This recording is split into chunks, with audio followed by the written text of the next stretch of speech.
Après l'incendie de Notre-Dame de Paris, elle a été restaurée avec près de 2000 compagnons du devoir qui ont perpétué la tradition du grand œuvre des artisans français. J'étais sur les quais de Seine au moment de l'incendie et j'ai vu les premières fumées émaner de la flèche de Notre-Dame avec une vive émotion. Et la voir renaître aujourd'hui de ses cendres est un événement particulier pour chaque Parisien et chaque Français. Je me souviens de ma première rencontre avec la cathédrale, avec une émotion très particulière, unique, de cette grande œuvre architecturale, majestueuse, tournée vers le ciel, et de la lumière incroyable de ces vitraux qui vous transpercent le cœur.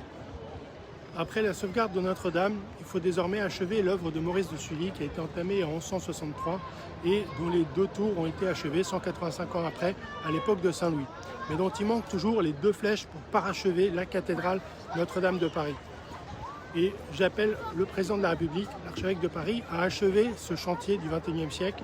C'est notre responsabilité collective.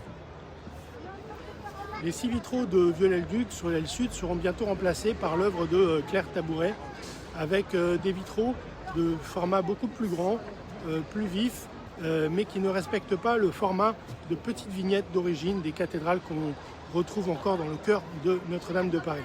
Et j'aurais aimé que le choix final de ces vitraux se fasse en large concertation avec tous les Parisiens.